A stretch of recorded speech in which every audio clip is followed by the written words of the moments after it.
Good morning, everybody. Nice to see you all. We are going to go ahead and get started since we've only got an hour for this one. Wanted to get a punctual start. I'm so heartened to see you all and look forward to having a good conversation with you. Koe ani maji tayang niwi Ojibwe bungi dewin demunagug awian wagosh indigu minawa migazi and dodem gazaga squaji mekag indunjaba. I wanted to start just a little bit giving you a share out in my Ojibwe language. Ojibwe is one of the indigenous languages of Minnesota, and it's always a little bit strange to me that while mine is one of the indigenous languages here, mine is a language that often sounds strange, weird, foreign, or exotic to a lot of people in Minnesota. We've all been touched by colonization in so many different ways. It's just one of many manifestations. In my brief Ojibwe shout out, I was just sharing that my native name is Wagush, which means fox. I come from the Eagle clan. In the Ojibwe culture, we have a clan system where there are animals, birds, and fish that double as a symbol for your family and a spiritual guide of sorts. So I'm from the Eagle clan, and I come from Leech Lake, which is one of the Ojibwe reservations in northern Minnesota. I'm really fortunate in many, many ways. Among them, I get to live in my home community and I wear a few different hats. So one of them is I am a community servant. I officiate at traditional Ojibwe ceremonies, from life ceremonies. Very busy. Yep, as you're coming in, maybe check your mute buttons there. But I serve in these officiating capacities, including even at traditional Ojibwe funerals. I also work at a university. I work at Bemidji State University, where I teach our language, history, and culture. Published a number of books and do a lot of academic work there. And probably the third leg of the three-legged stool that I sit upon is doing lots of diversity, equity, and inclusion work. I've been asked to share a little bit about Indigenous cultures and communities and how that will show up in your classrooms and intersect with your work. So that is our game plan for today. I'm used to being interactive, even though we have a fairly short amount of time together. Feel free to drop comments and questions in the chat. When we're done today, I'll also make sure that everybody gets a copy of the PowerPoint if you're interested in having that. And I put into the chat information for getting to my website. Among other things there, I've got lists of Indigenous authored books, educator resources, and other things that can help you as you are trying to deepen your understanding of Indigenous peoples, communities, and what will intersect and be most pertinent in your particular lane of work. So welcome, everybody. Really looking forward to working with you today. We're going to share a little bit about Ojibwe culture in the classroom and connecting with Native students in ways that matter the most. If you're just joining us, I had this up while we were kind of waiting for folks to join. Feel free to drop into the chat your position. I know some of you are in pods by work area, so feel free to jump in there. And if that's clunky or inconvenient, don't worry about it. This is an image of the late Tom Stillday, who's one of my elders. He passed away a few years ago now, and he was the first person who was not either Christian, Jewish, or Muslim who had been named chaplain for Minnesota's state Senate. And that was him with his pipe opening up the Senate. He had a wonderful sense of humor too. He would say, "I'm praying for politicians. Boy, do they need it." And that was even before some of the things we've seen in more recent years. We had him at our university. I'd been campaigning to bring him in for some years to do a graduation banquet speech for our Native students. And they finally agreed. You know, it had taken a little bit of work, but I said, look, he doesn't have a PhD from a university, but he's got a PhD in the School of Life, and he'll have a relevant, relatable experience to share with our students. He's a spiritual leader. And they finally brought him in, but I did have to pull Tom to the side and say, look, you got 15 minutes, throw in a joke or two, focus on the students. And he said, yeah, sure, fine, no problem. And then he got up there and he talked for about an hour and a half. He did it all in our tribal language too. He didn't say anything in English at all. And when he was all done, he said, all you people who study Indians, study that. And he went and sat down. So I thought he was pretty hilarious. But he had some really great points too, which included that, you know, most of the history books written about Native people were written by non-Native people, most of whom hadn't even talked to one of us or spent time in one of our places. And so it's not just the history books, you know, and even there you're looking at what did the white army officer write in his journal in, you know, 1848, which might be important history, but that's the history of white people when they encountered Native people, not a Native history. And it's not just history books. It's also the substance abuse intervention plan, the suicide prevention plan, and the school turnaround plan. So often we're trying to make really important decisions about best practices, strategies, and tools for connecting with kids, but we're looking at data where Native people are excluded from the data sets. And then we're kind of scratching our heads wondering, how come it's not working as well with these students? And to me, the answer to that should seem pretty obvious, but we do this over and over again. It's like the British developed our school system, and we're still using their curriculum. So much so that students going to school in Minnesota will be able to drive down the highway and see some brown animal run over by the side of the road and have no idea what it is. But some animal in the broad British Empire, duck-billed platypus, yep. Giraffe, yep. Zebra, yep. Not that we shouldn't know about the duck-billed platypus, but to the exclusion of what is a mink. And it's something happens when we enculturate people this way in our educational system. If we don't know about something or someone, it is so much easier to be ambivalent about its destruction. What are we doing to Mother Earth? And what are we doing to each other? There's a lot at stake with what we teach and how we teach it. I've seen some remarkable and amazing things over the years. I've been lucky enough to travel to all 50 states, many Canadian provinces and other countries. A lot of that has been me interacting with educational institutions at every level. And there is some amazing work that is happening. America has both the blessing and the curse of lots of local control in education and other policies. The curses include it's impossible to have a national health plan or a national environmental plan that actually protects people's health or the environment.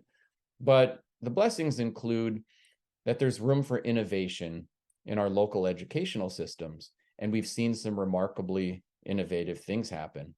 Among the things I get to do is I sit on the governing board, the school board for Wadukudading Ojibwe Language Institute, which is the world's first Ojibwe language immersion school. And there is an ongoing effort to revitalize the Ojibwe language and culture. And I've only been on the school board for a couple of years, but prior to that, I did a lot of work with the school doing assessments of teachers and things like that. And they even cobbled together funding to do an early childhood program, which is not a guaranteed outcome in America's school systems, also another travesty in my view. But when I was doing some assessments of teachers at the early childhood program, they had like 4- and 5-year-old kids feeding them into kindergarten. I was so impressed. I went there, they were doing circle time. And for starters, they had a 4-year-old kid running circle time. And the kid was speaking in Ojibwe, saying, Buju abenuji dog aninejiwebak agwajing nongom. And one of the other kids raises her hand and says, Anisa agate, ha, gedebwe, awegonen geabi, nodenena, ha, mashkawanimad. And so the kid had a little kind of felt board behind him, and he's asking questions. What's happening with the weather today? And someone says, the sun's peeking out. So he put an image up for the sun peeking out from behind the clouds. And someone else said, there's a strong wind. So he put another image up for that. And I was watching these kids interact with each other, and I was thinking, wow, I can't even get my kids to sit still for supper. There was something happening in terms of like the confidence of that little kid to do public speaking, and the organization and management of the classroom, and to think that they were all operating in a language that the parents didn't even speak at home. It wasn't like the kids had 20 years in the program and then they got to this magical level. Like, granted, they were about 7 months into the school year, and I suppose March is probably a great time to do evaluations like this, because the kids are well acclimated to the school and the rhythm and things like that. But they're not too squirrely ready for summer break. At the same time, there was something really impressive happening academically, culturally, in terms of family and community engagement.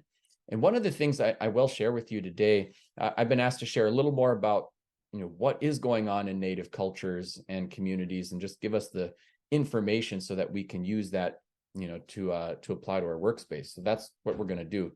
But I'm also going to share a little bit about some of the schools and programs that are having some success with this stuff, because I think understanding other peoples and cultures is really vitally important. At the same time, thinking about how do we integrate that understanding in schools, scale it up in systems that have often been colonial by design, rather than supportive of any kind of minoritized language, culture, and so forth. And those things offer us some answers and insights as well, especially since some of those programs are showing really remarkable academic success, and other kinds of success with the students. I am humbled all the time by my own children. This is a picture of one of my sons. And when the pandemic hit and they were sending all the kids home to try to learn, off of a computer kiosk, he was, like many kids, having just a tough time doing that. And he was also very clever and would change his screen name to reconnecting ... flip off his camera and be doing anything but whatever the teachers were trying to get him to do. And I was trying to wrangle him, saying, son, if you spend as much effort at the work as you did at the work avoidance, just think where we'd be. But he would say, look, even the gym teacher wants me to quit running around outside, come stand in front of a computer and take a picture so she knows that I'm doing exercise. If she just left me alone, I'd be getting way more exercise. And it was kind of hard to argue with that one. But I did say, my boy, you do still have to learn something. And why don't we try a little experiment? I'm going to put you in charge of the learning, and you can pick what you want to learn about and how you want to learn it. And I just thought this would be a good empowerment experience, and also just to see where he'd take us. So he said, can it be outside? And I said, well, of course, there's lots of great stuff to learn outside. He said, okay, how about birds? I was like, birds, perfect. So his idea was for me to get a bag of bird seed, for him to put on a hat with a brim and put bird seed around the hat and stand outside like this, put a little bit in his hands too. And I was watching him thinking, there's no way that's going to work. But he was a very stubborn kid. So he was outside for like 45 minutes. His hands are getting shaky, nothing happened. So rather than I told you so, I just, I said, I'll give this a little time and see where it goes. So day 2, he's out there, same thing, getting shaky, nothing's happening. Day 3, nothing. So it's just about ready to, to say, all right, we got to do something different here. And then on day 4, some birds started to perch on the edge of his hat and eat some of that bird seed. I thought, no way. And he kept it up, and he eventually got to the point where he could go outside like this, even if he didn't have bird seed, and birds would go and like land on his arms, shoulders, and hat and head, and he's like Dr. Doolittle or something. I got him books, Field Guide to the Birds, Bird Taxonomy. So he starts flipping through those and he's taking a few notes. And then I thought, we should really do an assessment. So why don't you tell me what you're learning about the birds? And he said, Dad, these birds are so different. Do you see that one over there? That's a cedar waxwing. And you can tell it's a little different than the Bohemian waxwing because of the color striations right here. That one over there, that's called a redpoll. It looks a lot like a chickadee, and a lot of people think it is a chickadee, but it's different, and you can tell because it's got a little bit of red markings on the belly here. And that one over there, that's a blue jay. Everybody knows what a blue jay is. They're kind of loud and obnoxious, but they're actually more standoffish from human beings than a lot of the other bird species. All of them act so differently. Well, except for this one over here, his name's Jerry, And I thought, like, even to this day, that kid knows way more about birds than I do. And it was a reminder about, just because I was the dad didn't mean that I'd know better than my kid about how my kid would learn. That just because I'm a trained educator doesn't mean that I would know better about educational practices or effectiveness than the person doing the learning. We are finding this out, and both the science and common sense support this. Our kids don't all learn perfectly well with written information and a written test. Some kids are more auditory, some are more kinetic. They need to get up and move, and that we have to learn how to speak to them in their own language. And I don't just mean linguistic language, I mean learning language and cultural language. That as a parent, I would still need to lead in my house with my kid, but I have to lead while listening to my own kid. And leaders who don't listen are soon surrounded by people who have nothing to say. As educators, we need to lead in our educational space, but we also need to lead while listening. It's at the heart of really successful educational efforts. So that was just something I learned from the kids. And I've learned this lesson over and over in many ways, but it's been so helpful in all of my professional work too. I give you just a minute or two on me, not because it's the most important thing to know in your workspace, but it'll just frame our conversation and time together. After all, nobody sees the world the way that it is. We all see the world the way that we are, and we are all different. So here's home, Leech Lake, epicenter of the universe, right there. Not everybody knows, but I'm on a mission to share. These are a couple folks in my family tree. On the left-hand side with the super ancient face is John Smith. Ironic he got the name John Smith because obviously no connection to the one from Pocahontas mythology. By the way, if you don't know, the Pocahontas story that most Americans have heard is completely mythology. There was a person named John Smith. He did not have a romantic relationship with Pocahontas. Pocahontas was taken as a captive and ransomed and forced to marry another Englishman named John Rolfe. They had a child. She was brought to England, paraded before the Queen. She died at age 22. And most of the things I just described, including her capture, her ransom, her marriage, and the birth of her child, all happened while she herself was a minor child. That was not a romantic story. It was a human trafficking story, dressed up with the romantic covering. And as we seek to engineer justice, knowledge, equity, we have to do our part, not to support or sugarcoat the patriarchy, but to dismantle that. John Smith, in your picture here, was actually born in the late 1700s, and he died in 1922. He lived in 3 centuries, a remarkable long life. And he's not even the record holder for human longevity. During his lifetime, he watched as Native people owned 100% of the land in that picture, not just the orange stuff, but the green stuff too, to Native people owning 4% of their own reservation at Leech Lake.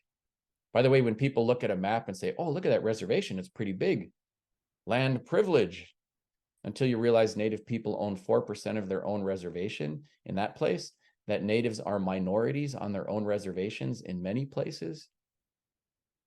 And there are lots of things to learn and unpack in the story. We won't have time during today's session to do lots of history lessons, but I think most Americans got a kind of sugar-coated version of Chris Columbus and the first Thanksgiving, and not a lot else to understand Native people. And as a result, we have huge gaps in what we know, which affects our ability to understand and also to teach effectively. So if all you learn today is that you've learned enough to know that there are a lot of things you don't know. It's time to pay attention to that. And there are lots of ways to get more information. I mentioned at the start, I posted a link to my website. I've got teacher resources there, lists of Indigenous authored books. There's a YouTube channel with lots of Indigenous content. If there's something you don't know, it's time to find out. And we owe it to ourselves and also to the kids to make sure that we are more deeply understanding this stuff. I think if I moved to Germany, I would expect someone to speak to me in German. And I would find myself rude if I didn't try to learn some German, right? I would expect to learn something about German history and the history of the little hamlet in Germany where I happen to live. The American experience is to come to this country and pay no attention to the first people of the land. Even though in a place like Minnesota, there's been a documented human habitation since the retreat of the last glaciers, 11,000 years ago. And we begin the history lessons with the arrival of the first white fur traders and things like that. Next to John Smith here, Wabujig was kind of a famous warrior in the Ojibwe world, and another person that most Americans and most Minnesotans wouldn't know anything about. When I was a kid going to school, I never had tools to talk about this, but as I got older, it started to bother me more that I could go to school for 13 years in a row to learn whatever I needed to be successful in the world, and none of it had anything to do with me. It was kind of like the message being delivered by kind, good-hearted people trying to help me succeed, even if the definition of success was kind of narrow. The message was screaming at me through the absent narratives. And the message was, you and yours aren't important, aren't relevant, don't matter. Because if it was important, relevant, or mattered, someone would have said something in 13 years of an education. And so I reacted to that like it was the continuation of an age-old assault on our very way of being. When someone feels assaulted, you often get the predictable fight, flight, freeze kinds of responses. As professionals, we're often, scratching our heads saying, why do we have truancy problems with these students over here? And I'm thinking, flight. Or why do we have discipline problems with those students over there? And I'm thinking, fight. Or how come these ones are spaced out, zoned out, or hanging out at the Indian Ed office? And I'm thinking, freeze. And although it's humans, and humans are complex, we are internally diverse, we have all kinds of things to learn, understand, and navigate. These are things that impact our student experience. Just imagine something quite distinctive about the Native American introduction to education, which included the creation of residential boarding schools, where the kids were taken away from their families and communities, forced to do all of their learning in a language that was foreign to them. English is the foreign language. It comes from across the ocean in England, and also received harsh physical discipline and very little nurture. Those experiences were not just ill-advised, they were traumatic. And so we have to think about the fact that the emotional trust bank account with a lot of our Native kids and families may start with a negative balance, even though we haven't even said anything yet or done anything wrong, because of all of that history. And we can't just, be ignorant of all of that history as we seek to build relationships and take people somewhere. We can't afford to sit in resentment for how come those people don't show up at parent-teacher conferences? When some people may feel uncomfortable in a school, the way that someone else might feel uncomfortable in a hospital if they've had a negative experience in a hospital. So we have a lot of work to do. We didn't get to inherit a blank canvas, because I think if we did, we'd all paint a much more beautiful picture than the one we're dealing with. We have a canvas people have been painting on for thousands of years. Now we get to add to the image. We can shape it. There are things that we are truly empowered and able to do. And at the same time, we have to be careful about what we do. Education has often been weaponized to affect colonization. So it's not enough to say we're going to help our kids through the gates and gaps so they can graduate from high school, go to college, graduate from college, have 2.2 kids in a minivan, and help their kids go through the gates and gaps. I think about this with my own children. If that's all I do with my kids, teach them how to navigate the systems, in essence, I'm also teaching them how to be good little oppressors. At the same time that we all get dealt a hand of cards in life and we have to play that hand the best way that we can, we also need to look to changing the rules to the game to render it more equitable, more effective, kinder, more generous, and with an array of skills that will actually equip people not just to fight each other or have the just us approach that we see so often in American society, but to have a justice-based approach where they can not just navigate the systems, but change the systems so that we can have a very different kind of society. Since we got short time, I probably won't workshop this question out, but you could maybe just open up your chat window if it's convenient. I know some of you are sitting in groups, so it might not be as convenient to use the chat functions, which is fine. But how would you respond to this one? Forget about it. It all happened in the past. Because this is one of the things that we often run into when we say, hey, we got to do something about this stuff. And feel free to drop your answers or responses there. All are fine and welcome. And as you're doing that, we can just think a little bit about this information. We have been deprived of access to good information about Native cultures, languages, and ways of knowing and doing things. And as a result, this is often a big gap in our information.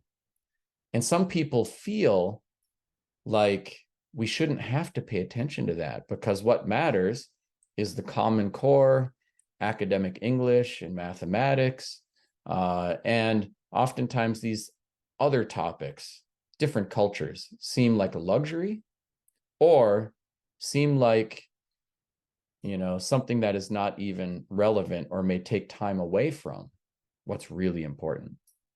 Yeah, so I see a comment from Chad here about how can we learn from the past to make the future better. Yeah, I think for me, this is kind of one of the fundamental pieces, which is that we don't want to spend 100% of our time only looking at something negative from the past. We want to learn about the past so that we can make better decisions in the future, write the new, better, healthier, happier chapter going forward. Also, everything that happened in the past is not negative, right? We're not just traumas and tragedies. The Native stuff, like 87% of the educational standards in America that actually do have anything to do with Native stuff is stuff from before 1900, which says we're looking at and reinforcing the concept that Native people are something that happened in the past. So in addition to ancient history, we should look at more recent history and the contemporary survivance and thriving of Indigenous peoples. Also, if you really wanted to help someone and somebody went to a psychologist, you wouldn't expect the shrink to say, do not tell me about your mom. Don't tell me about anything that's ever happened to you before. You are only going forward from here. How could you help if you don't also unpack? We are the products of our history. Yes, and Augustina's got a good comment here. Traditional ceremonies were not legal until 1978. So what she's referring to with that, there was the American Indian Religious Freedom Act, ARFA, was passed in 1978, and there was an active suppression of many Native American cultural practices and ceremonies. This had been ongoing since, really the start of the treaty period, throughout the treaty period and beyond for a long time. They sent white Indian agents to kind of rule Indian reservations, and they prohibited tribal ceremonies, customs, and dances. And they stayed in control there until 1934. So it's been relatively recent that tribes have been reasserting their sovereignty, where the Indian agents were recalled in 1934 and things started to shift and change. In many ways, even today, it is still because of the marginalization of Native peoples' voices and cultures. You will often see something like if a Native person, wants to have a sweat lodge ceremony on their private property, they may run into things like being told that they're violating a noise ordinance, a fire ordinance. They're restricted and regulated away from active practice of some parts of their culture. So all really good points. Thank you for sharing that. With the Native experience in history, just remember we have history. Doesn't mean we are history. We are not past tense. We're alive. We're still here. We have living languages and cultures. We are ancient and modern at the same time. We are thousands of years of human history still in the making. It makes such a difference how we frame things. I really like this Cornel West quote where he said, "We are not a nation of immigrants. We are a nation with immigrants, with Indigenous peoples and enslaved Africans in our origin." One little word makes such a difference. Obviously, if someone says we are a nation of immigrants, they are implying that Native people aren't part of the nation, either then or now. It also renders not just invisible Indigenous peoples and experiences, but the fact that a lot of African Americans didn't voluntarily choose to come here. We are not a nation of immigrants. We are a nation with immigrants. By the way, we could apply that frame to many other things. America is not a Christian nation. America is a nation with Christians, but also with Jews, with Muslims, with traditional Native Americans, with atheists and agnostics, all of whom are just as American as anyone else. The effort to say things like America is a Christian nation is an effort to say if you are not Christian, you are not authentically American. And framing things that way is inherently divisive. So we need to be careful about how we speak about things. Again, I'm going to give everybody a copy of the PowerPoint. So if you want to capture quotes or anything else, more than welcome to. I'll make sure you get it afterwards.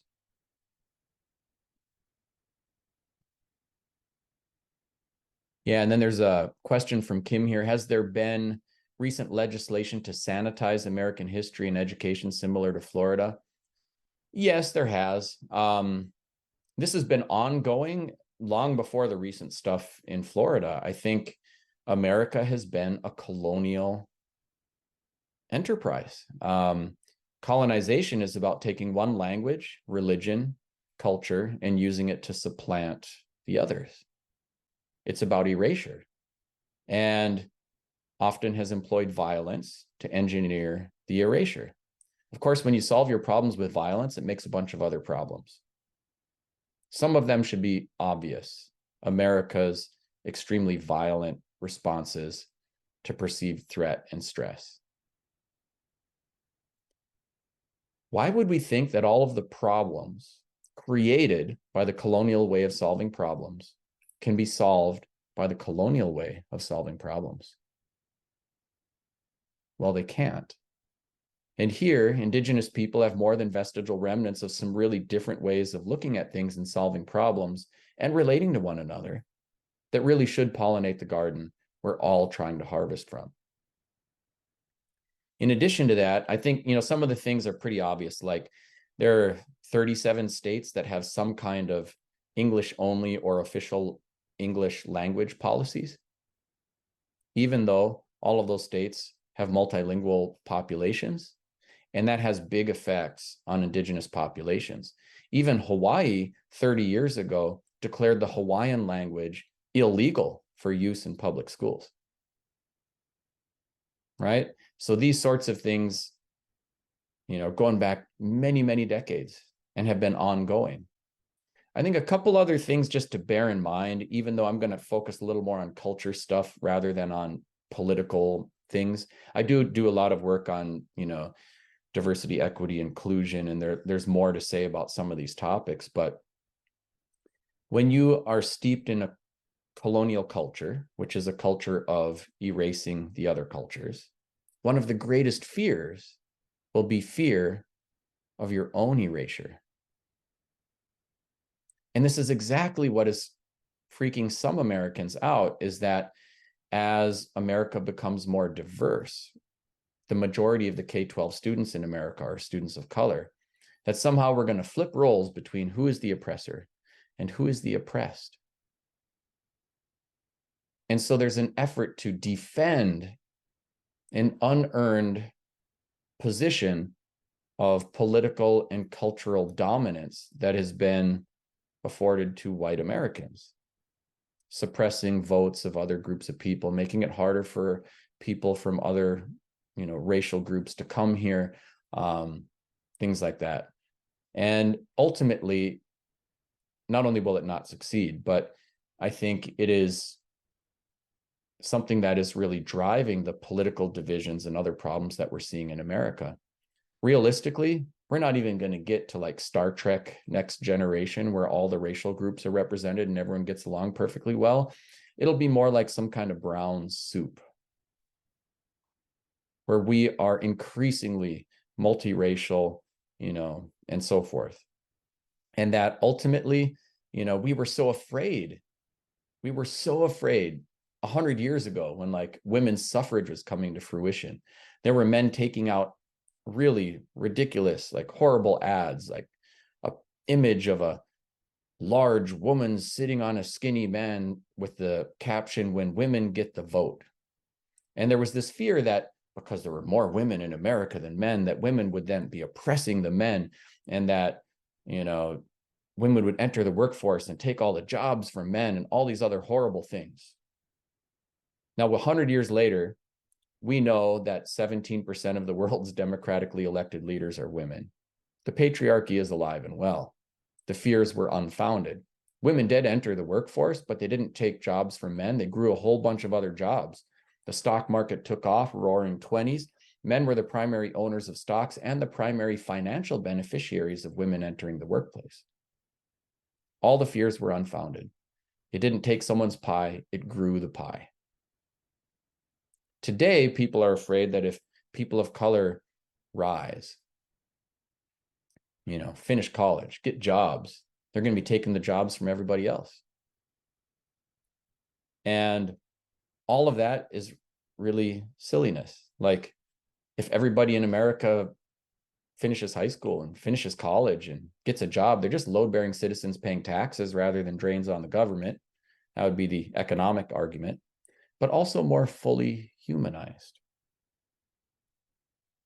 And in fact, even if your neighbor's house value goes up, yours does too. We all do better when we all do better. But a lot of people have a hard time seeing that. And that's where those, efforts at suppressing or diminishing or marginalizing, other people's experiences comes from. So I'm not going to spend too much time on this. I could just recommend the Desmond Tutu book, which I think has a great frame for answering this question. Why do we need to talk about this stuff? And what do we need to do to be effective? I think it's useful in addressing the kind of shut up culture stuff that we deal with in America.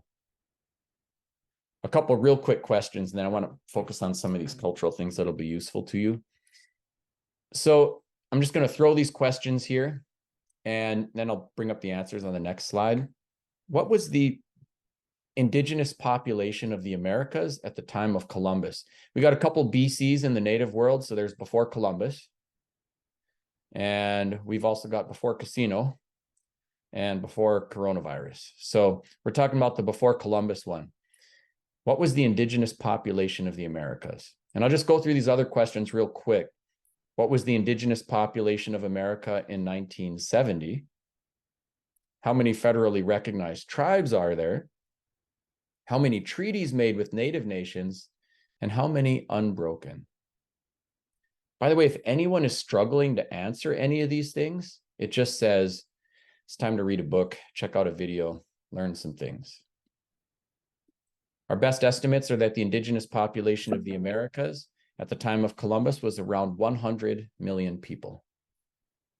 By the way, Our best estimates are that the population of Europe at the same time was 88 million people.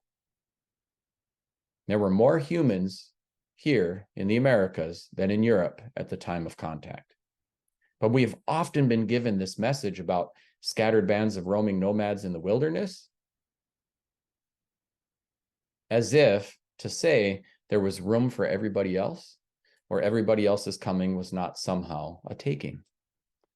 But there's no way around it. Everybody else's coming was a taking, and there wasn't room. The very first boatload of pilgrims arrived not in vacant wilderness, they arrived at the site of an existing indigenous village. The natives got scared, ran into the woods at first. The pilgrims got off their boats, and the first act was to steal their food, pillage the food resources. The first act was an act of theft. And then they took all their supplies off of the boats and built their own village, displacing the natives, and kept going from there. These are facts of history. And when you look at like the US Census data, now I went from the Americas with line number 1 to just the United States Census data in 1970. That was an undercount. I was Native before being Native was cool. You know, people were worried about their kids being taken by social services or sent to residential boarding schools. By the way, in 2010, they showed 5 million Native Americans. In 2020, they showed 10 million Native Americans. It doubled, not because we had that many babies that fast, but because they let you click more than one box on a census. This is affecting schools and your funding. A lot of people are looking around running schools saying, wow, we have a lot more Native students than we thought we had. And this is because they're letting people check more than one box. There are usually systemic problems with identifying Indigenous students.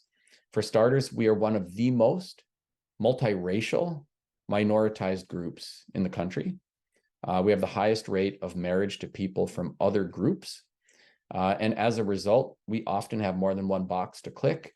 We may not look the stereotypical part. Some people look white, look black, look brown, or look racially ambiguous. And so looks don't tell you everything about what's going on below the surface. But because there are so many more Native students than a lot of people thought, it both creates opportunity with some of the title funds, Johnson O'Malley funds, things like that for schools. But it also means we have an obligation to understand these students and to meet their needs, and we need to up our game. 574 federally recognized tribes.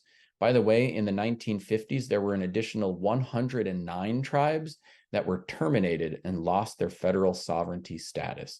They were never reinstated. So that number was closer to 700 just a few decades ago.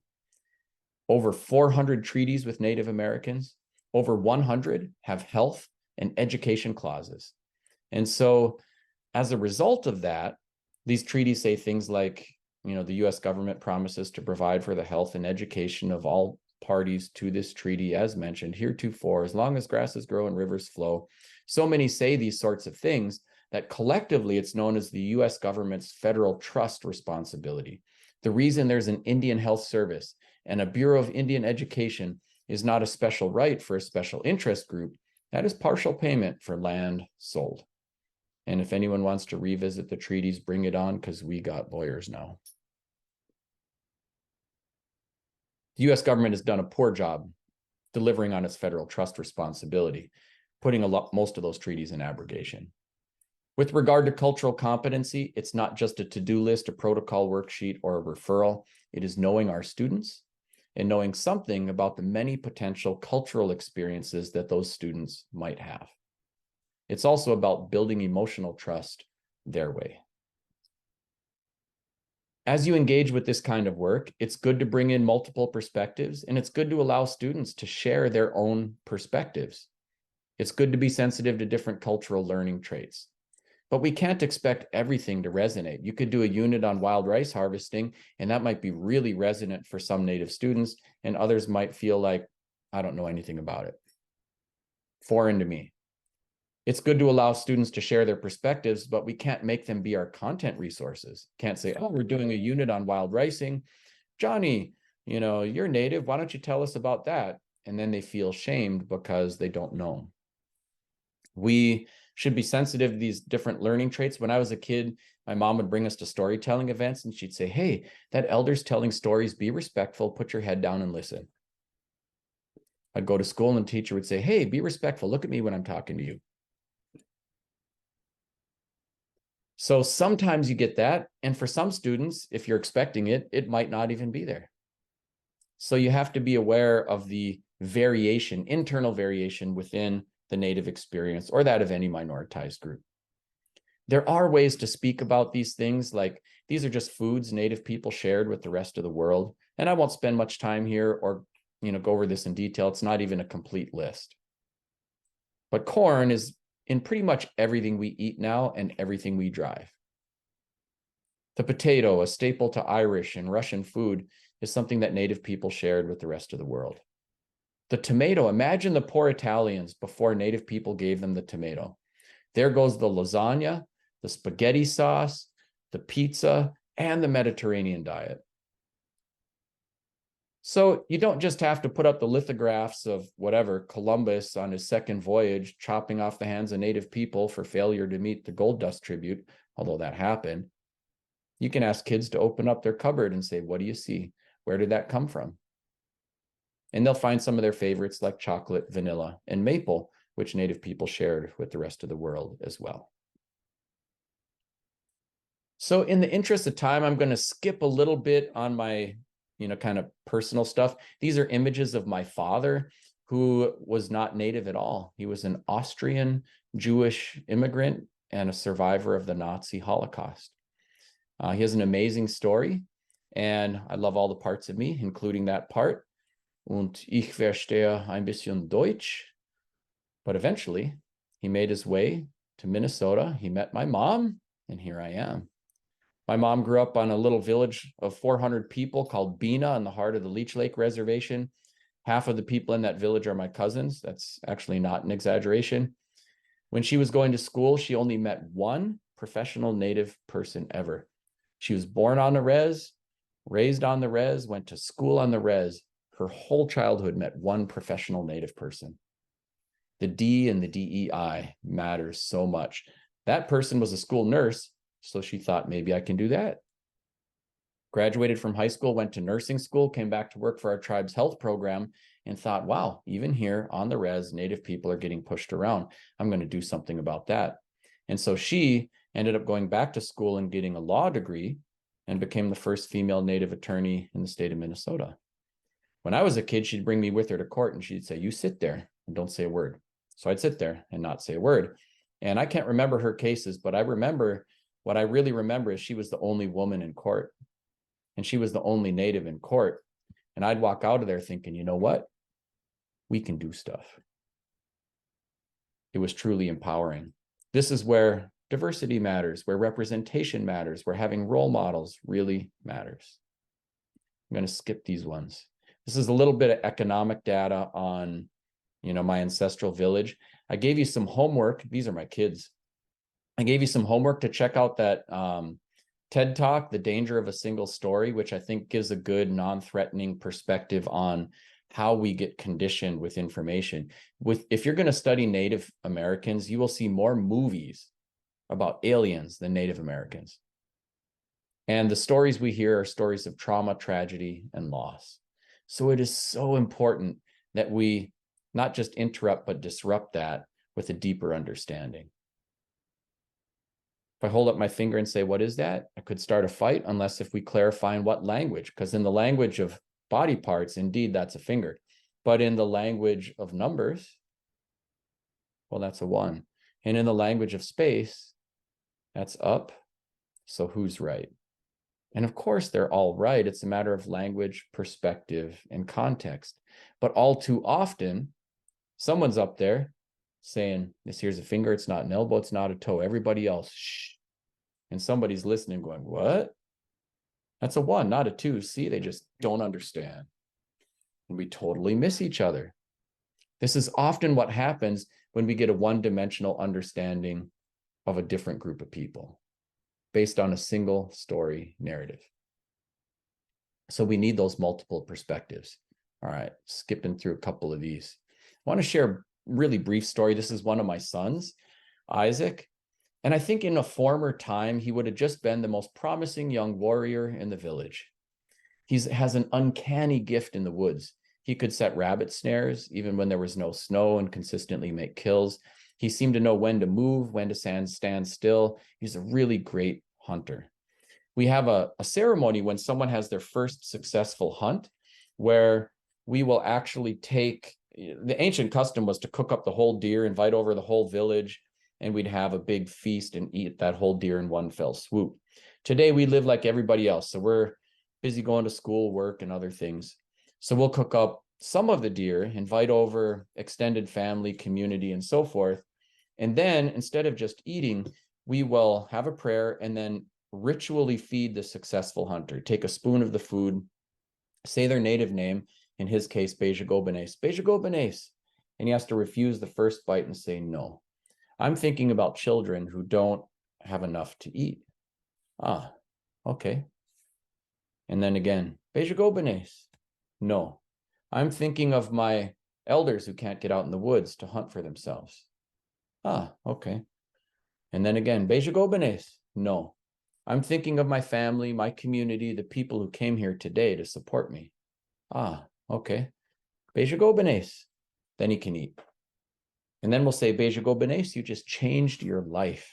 Up until today, you were a dependent. You depended on all the people in this room to provide all of your food. And today, you are providing for all of us.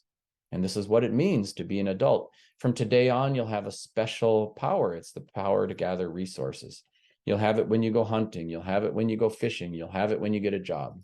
So use your power and think about children who don't have enough, elders who can't get it for themselves, your family, your community. And then they take the rest of their killed, packaged up venison and they give it away. So they're impoverished, but rich. I watched this ceremony transform my kids. So, he would get a rabbit or something and he'd call up my mom, Noko, Noko, Wabus and Dayawa. Ooh, no, Jishe, I'm cooking for you. And he'd be calling up my mother and running over to her house to bring his rabbits, and she's cooking stew. And, I was thinking, here goes the intergenerational transmission of culture and connection and caretaking. This is cool. And I didn't even have to say anything. Same kid, like flash forward to age 16. And I had a friend complaining, oh, my back, I can't even get out in the woods. And I don't even know the last time I had venison loins.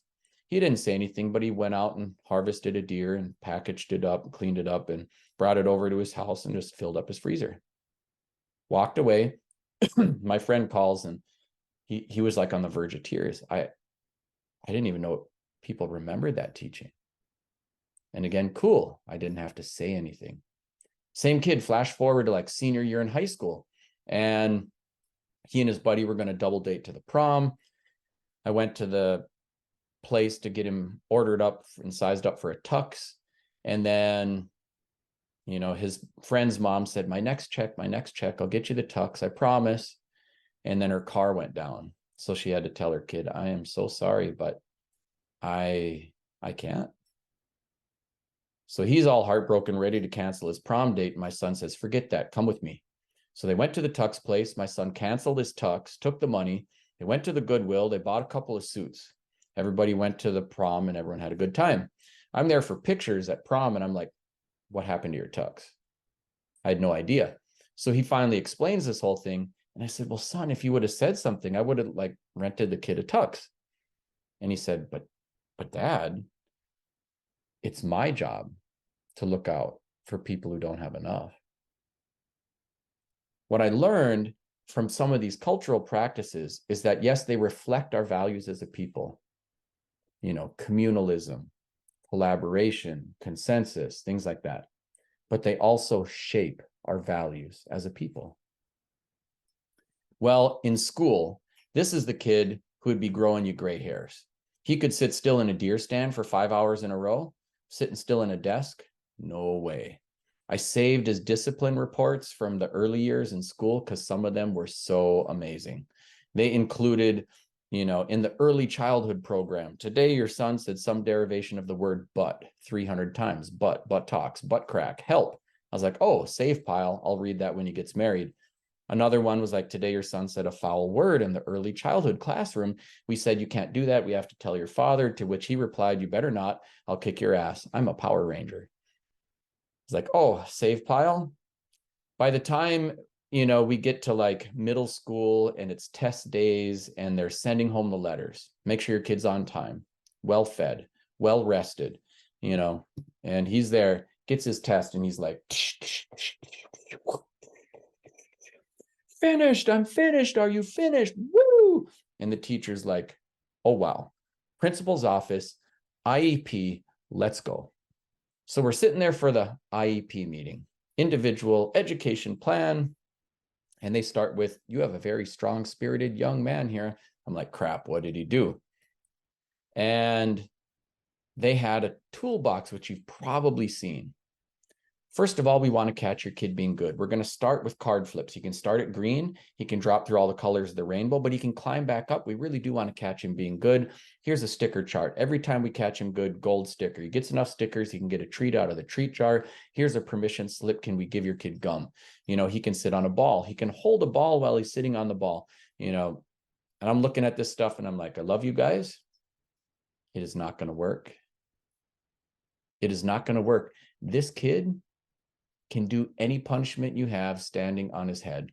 The toolbox was built around rewards for being good and punishments for being bad, and removing him from the situation, detention, suspension, if it's really bad. And this kid is unmotivated by rewards and punishments. These are very Western value systems, right? Rewards and punishments, materialism, accumulate more than other people, competition, compete with others to be more awesome or have better cards or more stickers or more gum. He's unmotivated by that, but he is highly motivated by relationships. Now, if we can speak to him in his cultural language, we can really get him somewhere.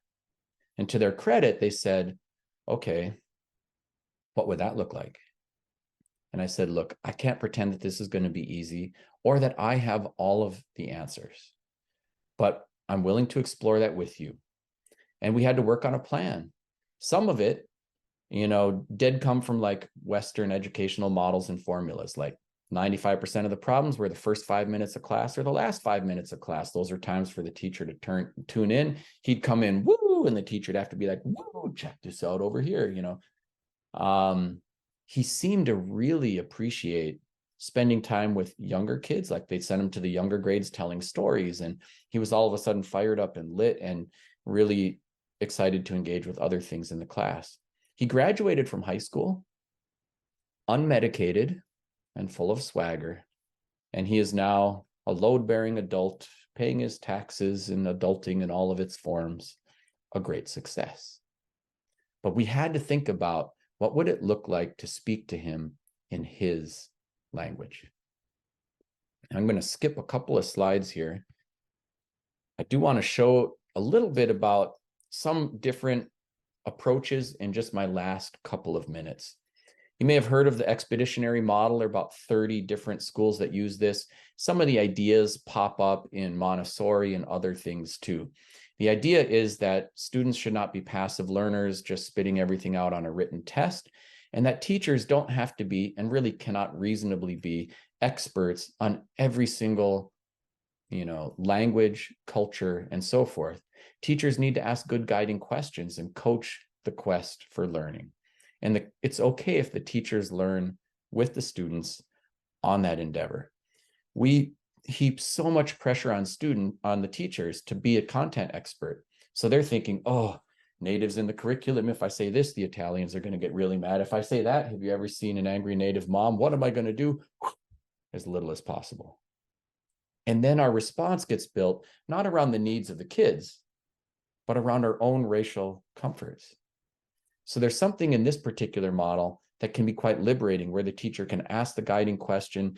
They can put Columbus on trial, and you don't have to grade anybody on their opinions, but you can explore the information, and the kids exhibit knowledge, and you evaluate their knowledge of the geography, the history, and so forth. You don't have to pick sides in culture wars. An integrated curricular approach, even though we have a scope, sequence, objectives, and outcomes that fan out as the kids get older, And I understand the credentialing and licensure, protocols that we have. I've seen this happen like at Wadukudading, where they might take the whole school and go harvest wild rice. And, they'll integrate the music unit, the health unit, and, they'll say, Anish minik manomen ge tuyango maji maning. How much rice can we fit in a canoe?